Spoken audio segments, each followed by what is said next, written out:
Everyone, তোমরা সবাই কেমন আছো? চলে এসেছি আমরা একটা ঝকঝকে চকচকে সুন্দর ব্লগ নিয়ে। আজকে আমার অ্যাসিস্ট্যান্ট আসেনি, আজকে সব কাজ আমাকেই একা করতে হবে।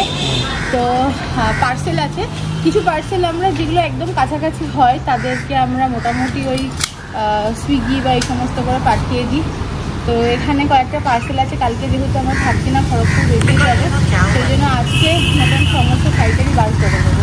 এগুলো যাবে হচ্ছে বেহালাতে। আমরা অন্যান্য সময় সল্টলেকের ভিতর দিয়ে যাই, পুরো একবারে চিংড়িঘাটা যেখান দিয়ে সল্টলেক বাইপাসটা বেরিয়েছে ওখান থেকে বেরোই, কিন্তু রাস্তাটা এতই খারাপ, সল্টলেকের ভিতরটা পুরোটাই ভাঙাচোরা। ওই জন্য এখন একটু ঘুরপথে হলেও এই বাইপাসটাই নিচ্ছি, তাও বেটার, মন্দের ভালো। আমরা এখন যাবো পার্ক স্ট্রিটে। Wow, such a fancy place. তারপর আমরা যাবো বড় বাজার। ওয়াও, আমাদের ঠিক গাড়ির পিছনে অ্যাম্বুলেন্স আছে, শুনতে পাচ্ছ নিশ্চয়ই, কেউ সরছে না। অনেকবার হর্ন বাজানোর পরও এই টিকলু গিয়ে এখন বললো সরাতে। কি করে কি এরা, সরাই না কেন গাড়ি? অ্যাম্বুলেন্স ছিল। আমরা এখন দাঁড়িয়ে আছি সল্টলেকে, গাড়ি আবার ভেতরে ঢোকাতে হয়েছে কারণ আমাদের গাড়ির চাকা পাংচার হয়ে গেছে। পার্ক স্ট্রিট যাওয়ার কারণ হচ্ছে আমার আর টিকলুর দুদিন ধরে ঝামেলা হচ্ছে, ঝগড়া, এমনি নর্মাল রিজন, মানে কোন রিজন সেরকম পুক্তা রিজন কিছু নয়। তো তারপর যাই ওই দেখলাম ও একটু স্ট্রেসে থাকে, দুদিন রাত্রিবেলা আমার উপরে রাগ করে খাওয়া দাওয়া ঠিক করে করেনি। তো এই জন্য আমি বললাম ঠিক আছে চলো ওকে একটু মানে পার্ক স্ট্রিট যেতেও ভালোবাসি, ওখানে মুলা রুশ বলো বা তোমার পিটার ক্যাট এইসব জায়গা, বা আরেকটা নতুন জায়গা আছে ওলেট্রাই বোধ হয়, ওলেট্রা না ইলেকট্রা না কি, যাই হোক এইসব জায়গায় যেতে ভালোবাসে। তো ওই জন্য ওকে বলেছি যে আমি পার্ক স্ট্রিটে যাবো, ওখানে আমার একটা পার্সেল ডেলিভারি আছে, আর তারপরে আমরা ওখান থেকে বেরিয়ে গাড়ি রেখে বড় বাজার যাবো, আবার গাড়ি নিয়ে চলে আসবো বড় বাজারে। বেসিক্যালি পার্সেলটা যাবে বেহালা, সেটা অন্যভাবে পাঠাবো, মানে ওখান থেকে আমি একটা রাইডার বুক করে দেবো। কিন্তু এখন আপাতত আমরা এখন যাবো পার্ক স্ট্রিটে, ওখানে লাঞ্চ করব, সেটাও জানে না। আমরা চলে এসেছি পিটার ক্যাটে, অনেকক্ষণ হয়ে গেছে, আর এর মাঝখানে আমরা প্রচুর ঝগড়া করেছি, প্রচুর চেঁচামেচি, লাফালাফি। দাঁড়া ওটা দেখাতে তো, ওইটার নামটা না খুব মানে খটপট নামটা, কি নাম সব ওটাই বেস্ট আমাদের জন্য। মরিঙ্গা না কি বলছে একটা, অরিঙ্গা না মরিঙ্গা, তোমার কাছ থেকে তোমার কাছে নাও না, তাহলে দেখা যাবে কি একটা মরিঙ্গা নাম বলছে, আমি তো উচ্চারণ করতে পারছি না। লোকটা দুবার ঠিক করে দিল আমাকে, ভদ্রলোক নামটা, হ্যাঁ তাও পারলাম না। কি হবে নাম দিয়ে? হ্যাঁ সেটাই তো, হ্যাঁ এই যে চকলেট সিরাপটা ঢালো, আমি জানি না কি করতে হবে, আমিও জানি না, এটা প্রথমবার আমার তো এখানে এসে ছেলো কাবাব খেয়ে চলে যায় না, আজ প্রথমবার আমরা সুইট ডিশ অর্ডার করেছি।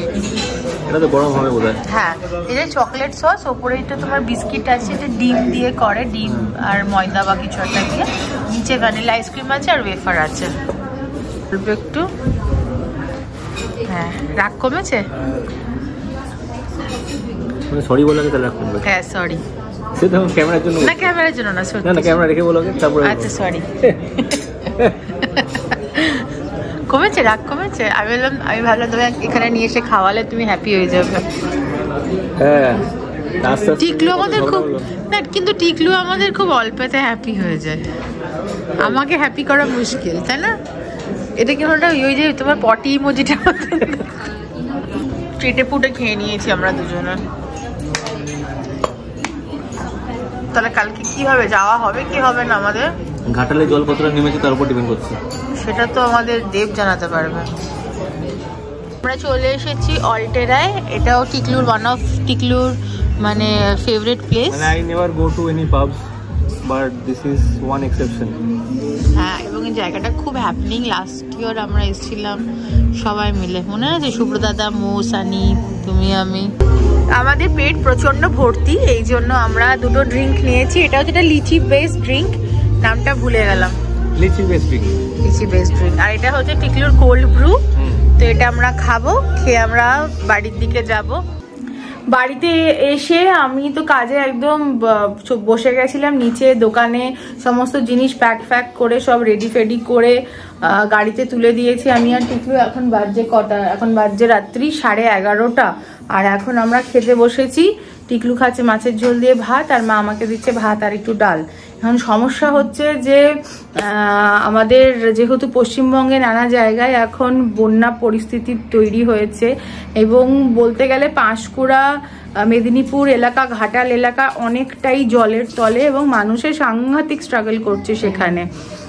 আজকে সকালবেলা যখন টিকলুর এক বন্ধু যাচ্ছিল, সে কটা ছবি আপলোড করেছিল।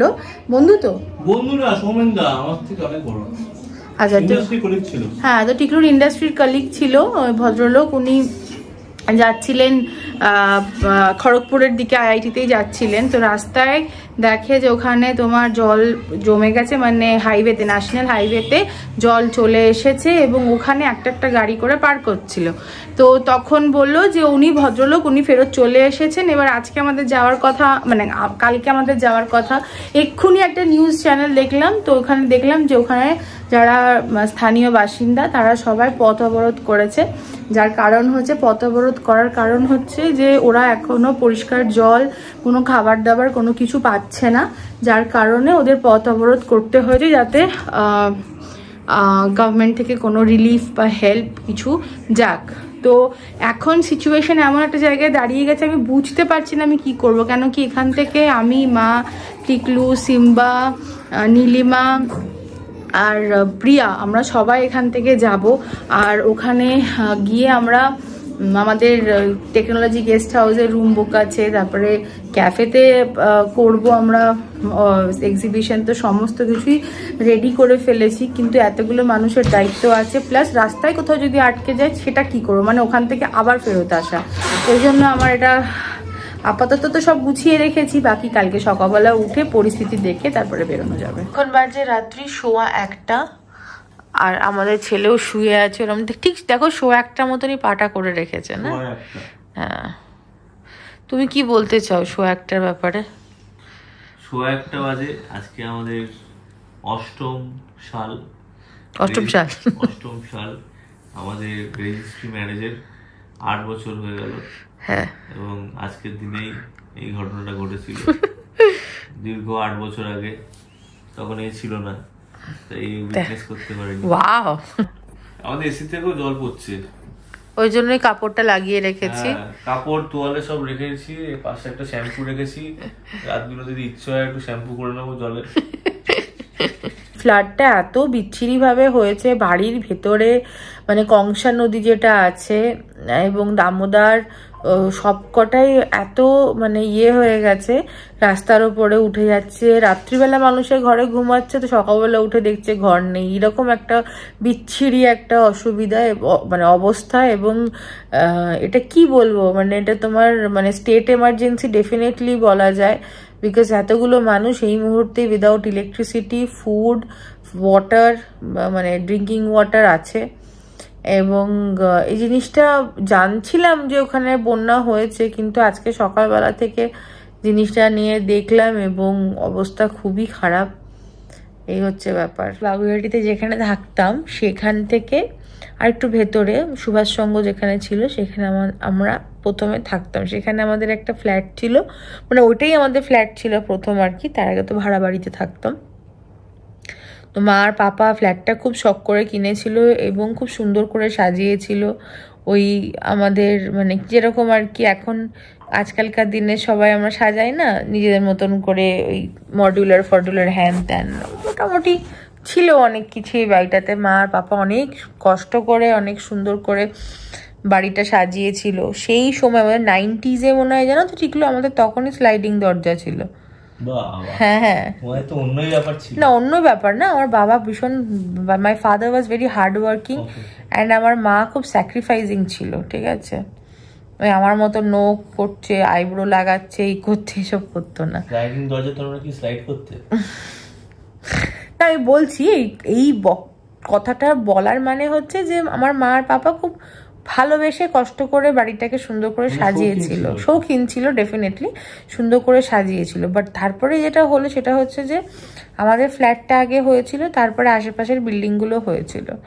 এইবার মাঝখানে 99-এ যখন খুব খুব পুজোর আগে একবার কলকাতায় বৃষ্টি পড়লো, বন্যা হলো, ওই সময় আমাদের বাড়িতে জল ঢুকে গেছিলো এবং সেইটা টাইম ছিল। তারপরে অনেকবার এরকম সমস্যা হয়েছে, হয়তো জল ঢুকেছে ঢোকেনি, হয়তো জল ঢোকেনি নেক্সট টাইম, বাট ওই আর কি জল জমে গেলে এই যে প্রথমেই চলে যায় ইলেকট্রিসিটিটা, তারপরেই তোমার নানা রকম সমস্যা। একটু আইডিয়া আমারও আছে যে কীরকম হতে পারে, এবং এই রকম সময় মেয়েদের খুব সমস্যা হয়, কেন কি মেয়েরা সব জায়গায় টয়লেট পটি করা, এবং এছাড়াও মেয়েদের নানা রকম সমস্যা থাকে, সাইকেলস থাকে, অনেক কিছু থাকে। এই জন্য এটাই আর কি, তাড়াতাড়ি জিনিসটা রিজলভ হয়ে যায় ওটাই চাই। এবং ওই ফ্ল্যাটটা মানে এই জন্যই বিক্রি করা হয়েছিল, মানে ওই ফ্ল্যাটটা এই জন্যই সোল্ড করে আমরা এই ফ্ল্যাটে এসেছিলাম সামনে, মানে ওই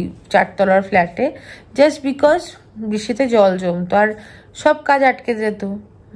স্কুল যাওয়া, তখন স্কুলে পড়তাম, স্কুল যাওয়া, পড়াশোনা, এভরিথিং, পাপার অফিস যাওয়া। খুব কম সময়ের জন্য বাট গেছি। তো এই হচ্ছে ব্যাপার, বুঝলে তো। তারপরে এখানে আসার পর 2004-এ এলাম, আসার পর আস্তে আস্তে পাপা মা আবার সুন্দর করে গোছাচ্ছিল। তারপরে পাপার প্ল্যানও ছিল একটু সাউথ কলকাতার দিকে শিফট করা, কারণ কি পাপার অফিস সাউথ কলকাতায় ছিল, তখন আমি সাউথ কলকাতায়, মানে এইসব দিকে সিনেমার কাজ টাজ করছি।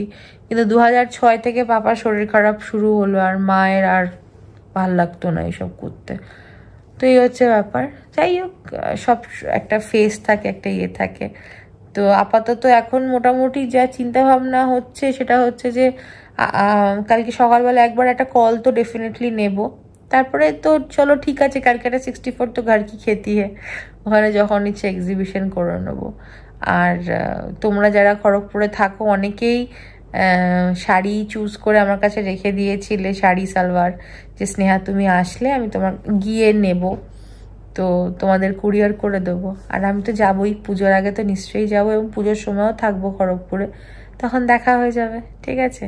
আর অমিকাও আছে, ক্যালকাটা 64 IITও আছে, আমিও আছি, তোমরাও আছো, তো ডেফিনেটলি এইবার না হলে নেক্সট বার।